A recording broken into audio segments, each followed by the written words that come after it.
Bom, antes da gente falar de matemática, biologia, qualquer coisa, a gente tem que falar principalmente de códigos. Tudo que nós estamos falando aqui são códigos. Letras são códigos.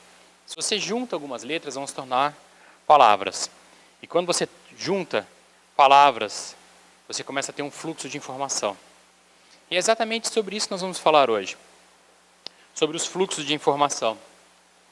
Existe um dogma central na comunicação que me fala o seguinte: toda comunicação tem um transmissor, tem um receptor, e para que essa informação chegue de um receptor de um transmissor para um receptor, ela passa por um canal. E isso é bem tranquilo. Automaticamente sai de um, entra no outro. Mas em toda forma de comunicação, sempre ocorre um problema. Você sempre pode ter algum tipo de ruído. Imagina que num tipo dessas ligações, ou seja, quando o transmissor manda a sua informação, pode acontecer um pequeno problema no meio do caminho. Imagina que a sua TV DTH, no dia de chuva, é a primeira coisa a sair. É exatamente isso que acontece. Então, quando você vai mandar a sua informação para o seu receptor, essa informação chega truncada. Isso seria terrível.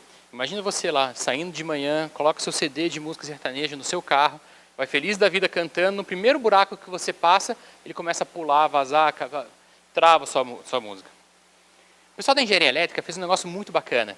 Eles começaram a pensar, não no fixed Felix, mas em códigos que corrigiam isso.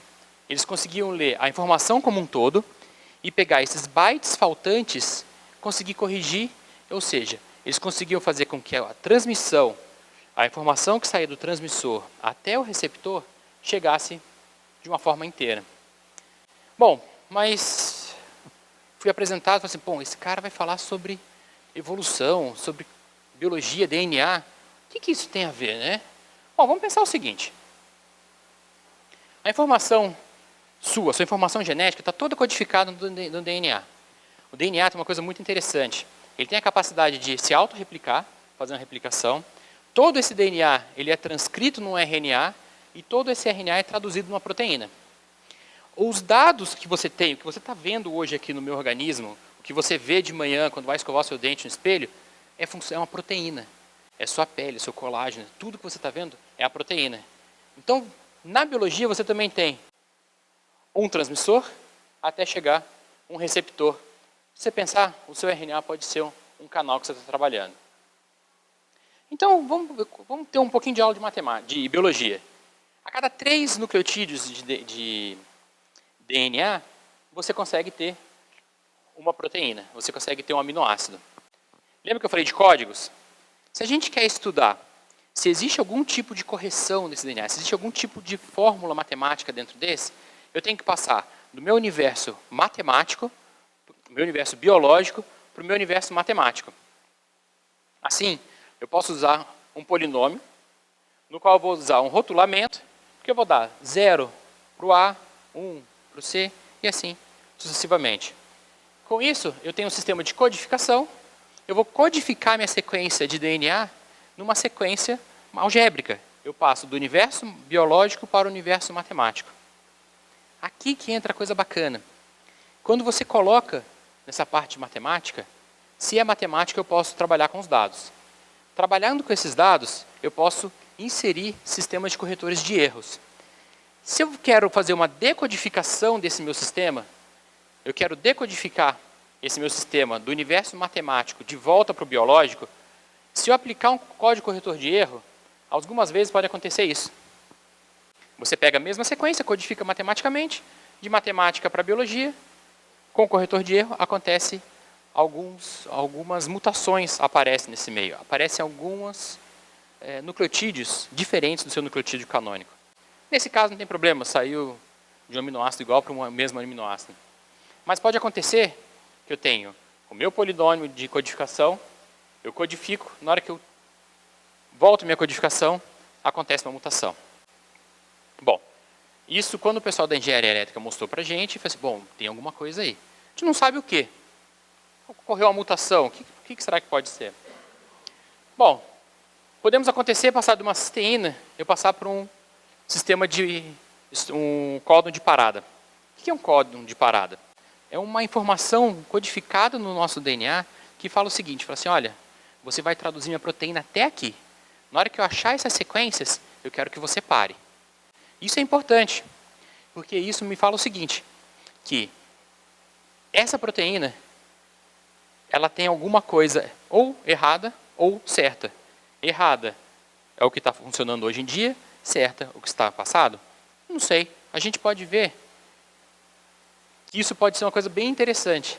Esse gene que o código, o corretor de erro, identificou como tendo um stop codon no meio do caminho, ou seja, ele pararia essa proteína, é uma proteína ligada à susceptibilidade a câncer de ovário e câncer de seio. Isso pode acontecer também, uma coisa que a gente começou a ver bastante, que você tinha um aminoácido triptofano sendo trocado por um stop codon. Assim, nossa, isso é estranho, porque toda vez que vai corrigir, tem um triptofano, tem um stop codon. O que será que aconteceu com isso? Como na literatura, um rapaz em 1990, ele é de 97, ele viu que nos organismos mais primordiais, o sistema de parada é um triptofano. Aí liga aquela luz. Bom, se tem um gene atuante hoje em dia que pode causar algum problema, como é o exemplo que a gente deu do câncer, eu tenho alguns pontos de paradas nas minhas proteínas. Eu tenho esse trabalho que me fala que antigamente o triptofano era um ponto de parada.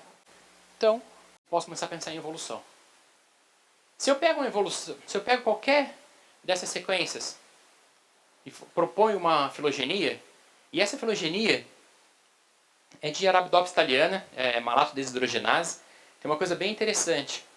Eu não só peguei os códigos corrigidos pelo erro, eu forcei os erros na mesma região por esses códigos. Se a gente usa um sistema bayesiano para tratar de datação dessas sequências, onde eu quero saber a diferença entre a minha sequência canônica, minha sequência atual, com a minha sequência antiga,